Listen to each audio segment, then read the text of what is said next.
everybody processes disappointment differently and failure differently. So, at this point, I think you can just try to take heart in what we did accomplish. And, there's not too many teams that, get to make it 7 games of a World Series. And feel like, you can look at it as we lost, and you look at it as we only have 1 game more to go and try to build off that. And I think that's where most guys are right now, just trying to build off what we did last year. Hello again, everybody, and welcome to another edition of In the Game. I'm Jim Hill, and today we're coming to you from the Dodger Spring Training Facility in Glendale, Arizona. Have you completely gotten over the sting of that 7th game? I think I have. Right now, our focus is only 2018, and there was a lot of good from last year. And you look at 1 game that obviously didn't go our way. But, yeah, when you think about it, it kind of gets you a little bit still, and that's always going to be the case. But I think right now our only goal is to get better. I don't know if that's something that any of us will ever get over. It's something that is going to be talked about probably for the rest of our lives. So, as a Dodger, the way the World Series ended, it was tough on us. But as a baseball fan, looking back and stepping away from my personal ties and reflecting on the season we had and the run we had and then the World Series,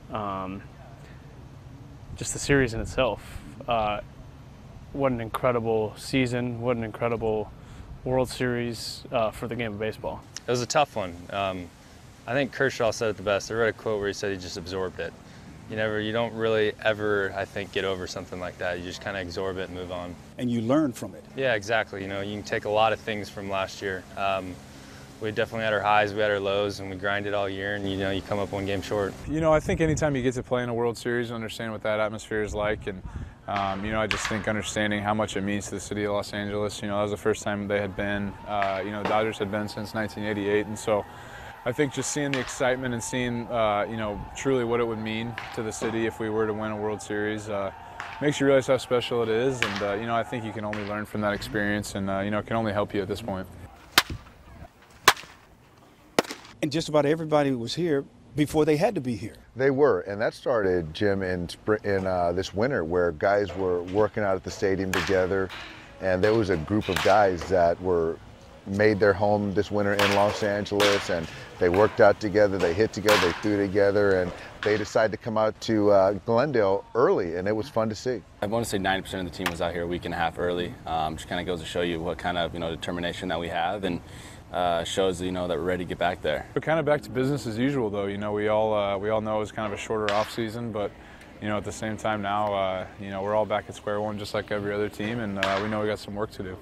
Whoever said you can't go back home, they don't know what they're talking about, do they? Because you are indeed back. You're comfortable. You look good in blue. This is the color that's good for you. Yeah. No, it feels good to be back. Just being around familiar faces, seeing everybody again, and just being in the clubhouse, vibing with the guys. It's been cool. How surprised are you? Very surprised. I think I'm just as surprised as anybody else to see me in this jersey. I don't think anybody would ever thought to see me here back at Camelback unless I was playing against these guys or maybe across the way or whatever. Who knows? But to be back in LA gear and rocking out with my teammates, it's been fun, and it's been a great experience so far. Why did you think you'd never come back? I mean, you don't really hear too many people getting traded and then going back to the same team. So, for me, I think for me or anybody else, it's been cool to see. It's been fun, and like I said, it's been a great experience so far. Now, just 20 miles away from Glendale here in Tempe, the Angels are holding their spring training, and they're anxious to get back to the postseason because that has eluded them since the year 2014. Each season is kind of its own little compartment. You can't start this season say, hey, we went down to the last 4 games of the season last year and didn't make it. You start this season with saying, how do we put this team together? You don't want to miss any steps. And you look at the potential of our team, and it's definitely a team that is going to be a playoff contender. You look at the roster, and you can't help but get excited. We look great on paper. We know that we have to go out and perform. We know that we have to go out and get wins. But this is the same kind of feeling that I had coming into 2014 when we won 99 games. So I know that we have a talented lineup, and we got a talented pitching staff, and I think that we have what it takes to go all the way. What are your thoughts on having Shohei Ohtani here this year? Because it's going to bring a lot more attention to your ball club and to you. It is good. We're going to get some more exposure in Japan.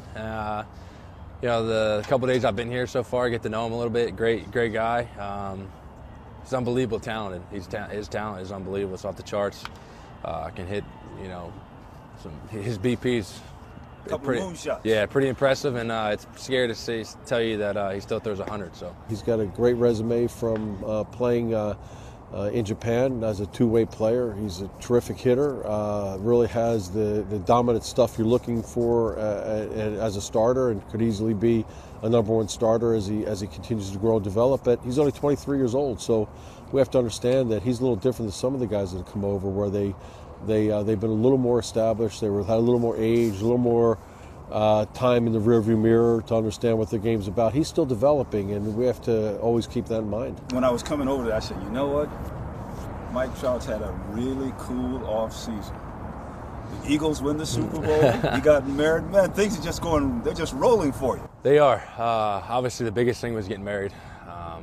With Jessica for 11 years now. We've been together. I've been there since day one, before baseball, before this happened, and the Eagles winning the Super Bowl was up there. It was one of the coolest moments as a sports fan so far in my life. So it was a great offseason. And that's going to do it for this week's edition of In the Game, the Spring Training Edition. I'm Jim Hill saying thanks so much for watching, and join us next Friday as we continue to talk about the wonderful world of sports right here in Los Angeles.